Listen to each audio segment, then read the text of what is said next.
कभी आपने सोचा है कि हमें रुलाता कौन है और हमें हंसाता कौन है? आज इस पर बात करते हैं। कभी आपने सोचा है, विचारा है कि जीवन में हमें रुलाता कौन है? बहुत गहरी बात है। सब लोग रोते हंसते खिलखिलाते हैं, चीख मार मार कर दहाड़ मारते हैं, लेकिन कौन कराता है? देखिए, एक रुलाता है शारीरिक कष्ट। शरीर में दर्द हो तो रोने लगते हैं, पीड़ा हो तो हम रोते हैं ना जी, लेकिन उसकी चिकित्सा हो जाती है, दर्द कम हो जाता है, पेन किलर खा लीजिए, फिर रोना भी हमारा बंद हो जाता है। ये शारीरिक कष्ट के कारण हम रोते हैं, है ना? वो हमें रुलाती है। हम क्यों रोते हैं? वैसे तो दो चीजें हमें ज्यादा रुलाती हैं, कहिए तीन चीजें रुलाती हैं, ऐसे कहिए। जो हमारे आंसू आते हैं, हम जो विकल होते हैं, बेचैन होते हैं, तो ज्यादातर दो चीजों को लेकर होते हैं, एक आसक्ति और एक अहंकार। ध्यान से सुनिएगा, एक आसक्ति और एक अहंकार है। हमारे अहंकार पर चोट लगती है, हम नहीं कुछ कर पा रहे हैं तो बिलबिला जाते हैं, फिर दुखी होते हैं और परेशान होते हैं। अहंकार पर जो चोट पड़ती है, अरे उससे मुझे ऐसा कह दिया, उसकी ये मजाक, लेकिन हम कुछ नहीं कर पा रहे हैं तो दुख कष्ट होता है। ज्यादा बढ़ गया तो आंख से आंसू भी गिर जाता है, रोने लगते हैं। दूसरी चीज हम क्या कहते हैं? आसक्ति। अहंकार की बात हो गई। अब किसी से आसक्ति हो गई, मोह हो गया, अटैचमेंट हो गया, तो क्या होता है? अब वो मेरे पास नहीं है, मेरे साथ नहीं है, तो हम रोते हैं, क्योंकि आसक्ति खींचती है, बहुत खींचती है। कहते हैं ना, आसक्ति आ सकती है, जा नहीं सकती। आसक्ति आती है, जाती नहीं है। डिटैच होना, डिटैचमेंट, जिसको आध्यात्मिक भाषा में तादात्म्य विसर्जन बोलते हैं, तादात्म्य, उसका विसर्जन कर दे, बहुत कठिन है। आसक्ति ऐसी होती है जैसे शरीर का रोआ होता है ना, रोआ, एक रोआ खींचो, दो रोआ खींचो तो कितनी चुभन होती है, कितना दर्द होता है शरीर में। और जैसे रोआ खींचता है तुरंत आंख में पानी आ जाता है, आंख से आंसू गिरने लगता है, रुलाई आ जाती है। तो आसक्ति रुलाती है, अहंकार रुलाता है। और तीसरी चीज क्या है? आसक्ति से ही जुड़ी हुई है, जो हम बोले कि तीसरी चीज है, वो है यादें। यादें रुलाती है। अरे हम तो ऐसे थे, उसके साथ थे, अब वो नहीं है, तो रोने लगते हैं। अच्छी यादें भी हैं और बुरी यादें भी हैं, है ना? यादें रुलाती है। अच्छी यादें हैं तो हम खुश भी होते हैं, अब बुरी यादें हैं तो रोते हैं। पता चल गया ना? आसक्ति से जुड़ी हुई चीजें, जुड़ी हुई यादें हमें रुलाती है। कोई हमारी निंदा करता है तो हम परेशान हो जाते हैं, क्योंकि अहंकार हमें परेशान करता है। अन्यथा निंदा का कोई अर्थ नहीं है। हाँ, कोई हमारी प्रशंसा करता है तो हम प्रसन्न क्यों हो जाते हैं? क्योंकि हमारा अहंकार प्रसन्न होता है। तो चार चीज हो गई ना, क्या क्या हो गया? शरीर की पीड़ा और आसक्ति, अहंकार और यादें। ऐसे मान लीजिए, आसक्ति के कारण यादें रुलाती हैं, परत दर परत यादें उभरती हैं और हम रोते हैं। यादें हमें खुशियां भी देती है और दुख भी देती है। अब एक गंभीर प्रश्न हम पूछते हैं आपसे, आसक्ति से प्रेम उपजता है या प्रेम से आसक्ति उपजती है? सोचिए जरा, आसक्ति से प्रेम उपजता है या प्रेम से आसक्ति उपजती है? कोई प्रेम बोल रहा है, कोई आसक्ति बोल रहा है, किससे उपजता है? कभी आपने विचार नहीं किया होगा। देखिए, उत्तर यही है कि आसक्ति से प्रेम पैदा होता है। क्यों? ये शब्द हम क्यों बोल रहे हैं? प्रेम कौन कर पाता है जी? क्योंकि आज हर एक आदमी के मन में मैल है। कोई कहे कि हमारे अंदर मैल नहीं है, हमारा मन तो एकदम शुद्ध है, पवित्र है, शुचिता, पवित्रता विद्यमान है, तो हम फिर पूछेंगे कि भाई तुम यहां क्यों हो? आपको तो समाधि में होना चाहिए। अष्टांग योग की 8वीं अवस्था है समाधि। यम, नियम, आसन, प्राणायाम, प्रत्याहार, धारणा, ध्यान, समाधि, विलीन हो जाना। हम कई बार बता चुके। यम क्या है? आंतरिक अनुशासन। नियम क्या है? बाह्य अनुशासन। यम, नियम, आसन, शरीर में प्राण का सुचारू रूप से संचालन, प्राण ऊर्जा का, ये आसन के द्वारा होता है। प्राणायाम, प्राण ऊर्जा का नियंत्रण, अपने अंदर प्राण शक्ति बढ़े, प्राण हमारी शुद्ध हो, हमारा शुद्ध हो। यम नियम आसन प्राणायाम ये बहिरंग योग है महर्षि पतंजलि के अष्टांग योग में, और 4 अंतरंग योग है प्रत्याहार, मन का मुड़ना। हम चकाचौंध में मॉल, टीवी, सिनेमा हॉल घूम रहे हैं, कभी मन मुड़ा नहीं, चलो जरा गायत्री शक्तिपीठ सहरसा चलते हैं, मंदिर चलते हैं, सत्संग में चलते हैं। ये प्रत्याहार हुआ, मन मुड़ा, ये अंदर में घटित हो रहा है, अंतर्मन में प्रत्याहार। फिर है धारणा, छठा चरण अष्टांग योग का। मंदिर तो आ गए, मन मुड़ गया, मन लगता है क्या, कुछ लोग बोर हो रहे हो कि अरे जल्दी क्लास खत्म हो चले, तो ये धारणा यानी मन का लगना। ध्यान जो अभी कराने वाले हैं 7वां चरण है मन का लीन होना, और समाधि 8वां चरण मन का विलीन होना। तो जब मन शुद्ध होगा, पवित्र होगा, तो मन रहेगा ही नहीं भाई। आसक्ति इसलिए है कि हमारे अंदर बहुत मैल है, या ठीक है मन का मैल कम हो सकता है, ज्यादा हो सकता है, लेकिन हमारे प्रेम में आसक्तियां हैं। हाँ, जरूरी नहीं कि आसक्ति वासना से ही जुड़ी हो, ये भी बात ध्यान से समझे। आसक्ति वासना से ही जुड़ी हो ये कोई जरूरी नहीं है। अब एक बहन है, भाई से बहुत आसक्त है, बहुत प्रेम करती है, भाई भी बहन से बहुत प्रेम करता है, मां बेटे से प्रेम करती है, यहां कोई वासना नहीं घुसी हुई है। हाँ, यहां अभिमान हो सकता है, अहंकार हो सकता है। बेटे को नौकरी लग गई, मां फूली नहीं समा रही है, क्योंकि अहंकार तुष्ट हो रहा है। बातें समझ में आ रही है ना? आसक्ति ही है, आसक्ति का खेल ही पूरी दुनिया में है। नहीं तो हम क्यों रोते, बिलखते, पीड़ित होते? कहीं पर आपका लगाव होगा तभी वो लगाव प्रेम में बदलेगा। लगाव नहीं होगा तो क्या प्रेम आ जाएगा? लगाव नहीं होगा तो प्रेम नहीं आएगा। मतलब मोह यानी आसक्ति यानी लगाव होगा तो प्रेम होगा। क्लियर हो गया? देखिए, अब एक लगाव कैसा होता है, बेटा काम पर गया, बेटी काम पर गई, तो पता नहीं कैसे होगा। एक लगाव के बाद डर होता है, भय होता है, वो भी रुलाता है, वही आदमी को परेशान करता है, अभी तक फोन नहीं आया, कहाँ है, किधर है। और अगर जैसे शुरुआत में क्या होती, बेटा या बेटी संतान हुआ, अरे मेरा कुल दीपक है, कुल का चिराग है, यही बोलते हैं ना, खानदान का चिराग है। आसक्ति हुई, प्रेम हो गया। अब पिता काम पर चला गया है, फोन पर बेटा बेटा बेटा बेटा करता रहता है, करता है ना, करते हैं कुछ लोग, आपके आसपास भी आप देखे होंगे, बहुत आनंद आ रहा है। अब पत्नी को बोल रहा है कि अरे बेटे के पास फोन दो, वो रो रहा, फिर भी सुन रहा है, अरे वाह कितना अच्छा लग रहा है। आसक्ति को थोड़ा बढ़ा के मतलब उसकी व्याख्या कर रहे हैं, है ना। अरे बेटे से बात कराओ, अब वो रो रहा है, वो कुछ बोल नहीं रहा है, छोटा 6 महीने का बालक है, वो रो रहा है, लेकिन बजा रहा है फोन पर, उसकी आवाज सुन के आनंद आ रहा है, जबकि बोल नहीं पा रहा है। तो ये है क्या है, ये क्या है, बच्चा कुछ नहीं बोला, लेकिन माँ बाप बोलते हैं मेरा बेटा बड़ा अच्छा है। हम लोग के पास कैसा फोन आता है, माँ बाप आएंगे, छोटा बच्चे के कान में देगा, लो अंकल जी से बात करो, अंकल जी से बात करो, मेरा अनुभव है, बुझे।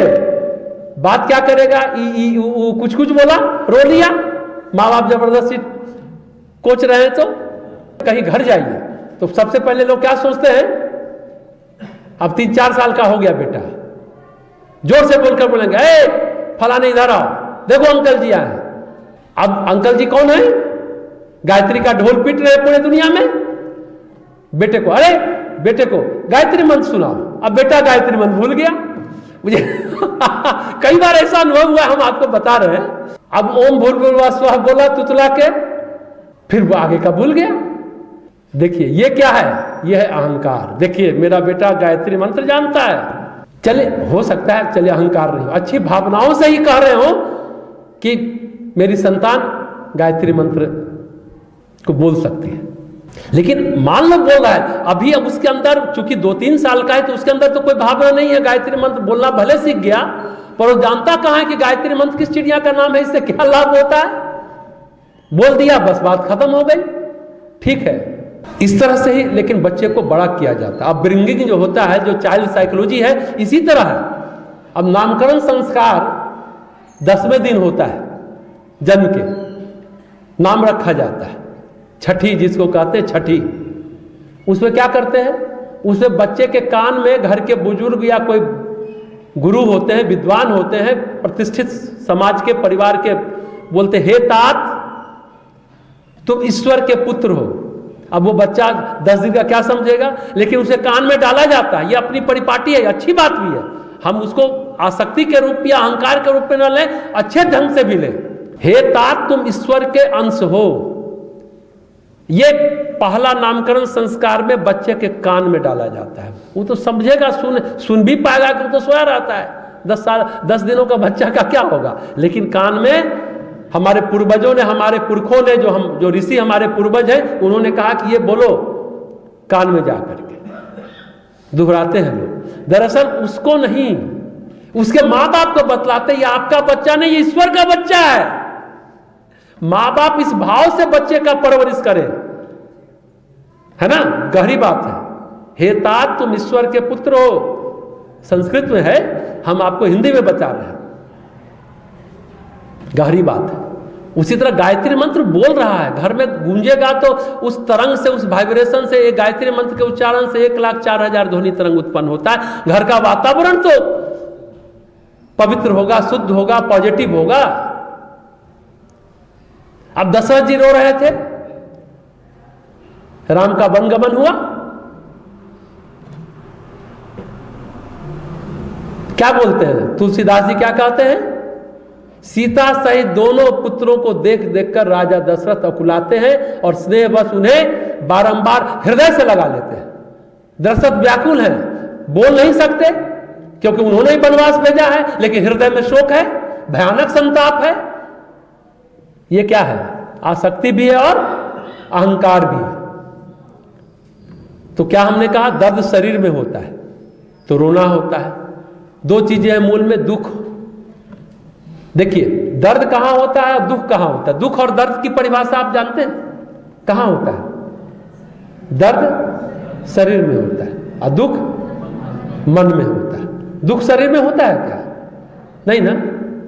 तो दुख, हाँ, पीड़ा मन में हो सकती है, लेकिन वो दुख का ही विस्तृत एकदम चरम रूप है।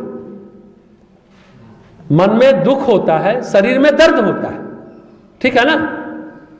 हम लोग बोलते हैं पीड़ा शारीरिक भी होती है और मानसिक पीड़ा भी होती है, पर मानसिक जो होता है उसे सच कहिए तो दुख ही कहते हैं। चोट लगेगी तो दर्द में हम रोने लगते हैं, शारीरिक पीड़ा हमें रुलाती है, पर शारीरिक पीड़ा का उपाय उपचार हो जाने पर रोना खत्म हो जाता है। तो शारीरिक पीड़ा की चिकित्सा है, उसका शारीरिक पीड़ा का उपाय है ना।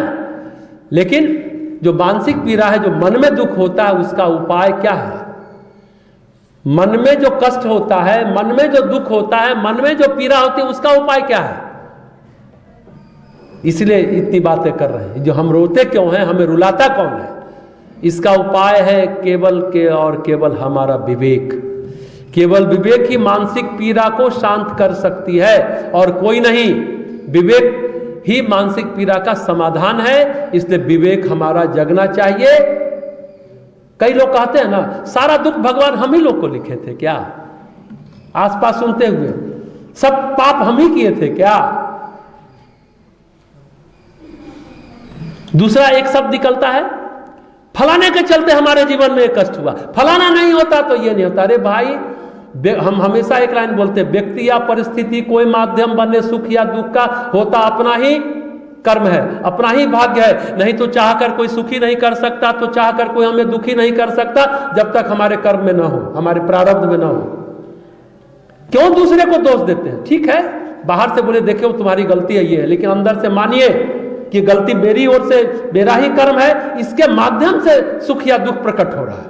तो आप सामने वाले के प्रति उतना दुर्भावना नहीं रहेगी, दुश्मनी नहीं आएगा, शत्रुता नहीं आएगी, यानी नकारात्मकता नहीं आएगी। इसके चलते हुआ, उसके चलते हुआ एक नया पाप आप कर रहे हैं, तो फिर आपका दुख दूर कब होगा। सब दुख भगवान हमको ही दिए, कब दुख का समापन है, कब खत्म होगा, अब सही नहीं जाती पीड़ा, अब धैर्य मेरा चुक रहा है, ये बार बार सभी लोग बोलते हैं। आप जहां कष्ट हुआ तो दूसरे को कोसते हैं, एक नया पाप कर डालते हैं। ये पाप का अंत कब होगा, आपके दुख का अंत कब होगा। इसका समाधान है सिर्फ और सिर्फ विवेक।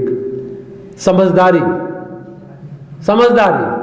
लेकिन हम स्वामी विवेकानंद की बात हमेशा बताते हैं ना, जिंदगी की समझ तब आती है जब चलने का वक्त हो जाता है। बहुत गहरी बात है, जिंदगी की समझ तब आती है जब चलने का वक्त हो जाता है। स्वामी जी बहुत गहरी बात कह, ये विवेक कब आएगा? हम हमेशा विवेक और वैराग्य की बात करते हैं। वैराग्य मतलब घर परिवार छोड़ करके पहाड़ पर, हिमालय पर चला जाना नहीं है। विवेक यानी क्या करना है, अब वैराग्य क्या नहीं करना है। ये स्पष्टता होनी चाहिए, ये समझ हमारे अंदर होना चाहिए, क्या करना है क्या नहीं करना है।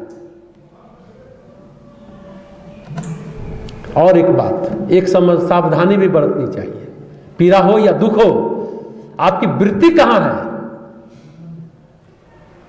जो हमने कहा, कोई पीड़ा दिया, जैसा हमने कहा, एक वैर या वैमनस्य होगा, दुश्मनी करेंगे। अब कहां से होता है वैर वैमनस्य? ध्यान से सुनिएगा, बच्चे की बात कर रहे हैं आज। जैसे बच्चा नीचे गिर जाता है, मां क्या कहती है बच्चे से? गिर गया, यहां चोट लगी ना, देखो हम धरती को मार दिए, पांच बार ठोक दिया। यही करते हैं ना, 2-4 हाथ चला दिए, बच्चा खिलखिलाकर हंस पड़ता है। ये कितना सही है कितना गलत है जरा बताइए तो। आप सोचिए, ये कितना सही है कितना गलत है।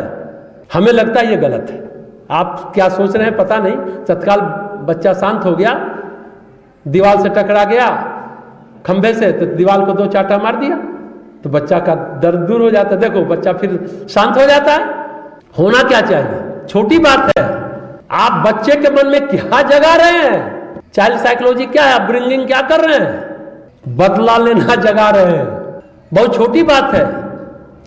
यहां पर क्या होना चाहिए, कौन सा विवेक अप्लाई कीजिए। चोट लगी तो, अरे चोट लगी तो संयोगवश लगी या प्रारब्धवश लगी? पीड़ा और दुख दोनों ही संयोगवश मिलते हैं या प्रारब्धवश मिलते हैं। आपको इससे हटना होगा, मतलब अपने विवेक का इस्तेमाल करना होगा। अगर वृत्तियां ईश्वर के उन्मुख है, वृत्ति की बात हमने की थी, अगर वृत्तियां ईश्वर उन्मुख है तो बहुत अच्छा है। अब पहली बात हमने क्या कही थी, वैर वैमनस्य होगा अगर चोट लगी तो। ईश्वर उन्मुख वृत्तियां क्या करेगी, हमको इन पीड़ा और दुख की गलियों से गुजार लो, भगवान गुजार दो, और हम गुजरते गुजरते ईश्वर तक पहुंच जाते हैं, यानी अपनी आत्म चेतना को हम प्राप्त कर लेते हैं। हाँ, अगर विवेक नहीं जगा, ईश्वर उन्मुख प्रवृत्ति नहीं हुई, तो हम गोल गोल घूमते रह जाते हैं, अटके रह जाते हैं, चाहे शारीरिक हो या मानसिक कष्ट हो, वही घूमते रहते हैं। हमको किसी ने मारा चाटा तो शारीरिक पीड़ा हुई, दूसरा मानसिक पीड़ा भी, करे इसने हमें थप्पड़ मार दिया। आई बात समझ में? फिर क्या करेंगे आप? अपमान हो गया, क्यों मारा मेरे को? मानसिक वेदना बनी रहती है, बनी रहती है। अरे मेरे साथ ऐसा हो गया।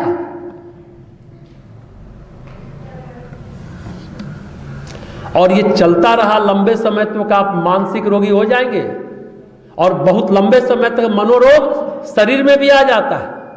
साइकोसोमेटिक डिसऑर्डर होता है, पहले मन में आता है फिर तन में आता है। लेकिन अगर हम विवेक जगाते हैं तो दोनों रोग बाहर चला जाएगा, ठीक है ना। और विवेक जगाने के लिए क्या करना चाहिए, हमें प्रार्थना करनी चाहिए। ध्यान रखें, कोई व्यक्ति समर्थ हो सकता है, लेकिन परमेश्वर सर्वसमर्थ होता है। भक्ति, भरोसा, शरणागति, हम परमात्मा की शरण में है, फिर मन हल्का हो जाता है जी। कोई व्यक्ति कितना भी बड़ा हो, परमात्मा से बड़ा नहीं होता, इसलिए घबराना नहीं चाहिए, परेशान नहीं होना चाहिए। विश्वास रखे, भरोसा रखे कि ईश्वर हमारे साथ है, रास्ता निकल ही जाएगा।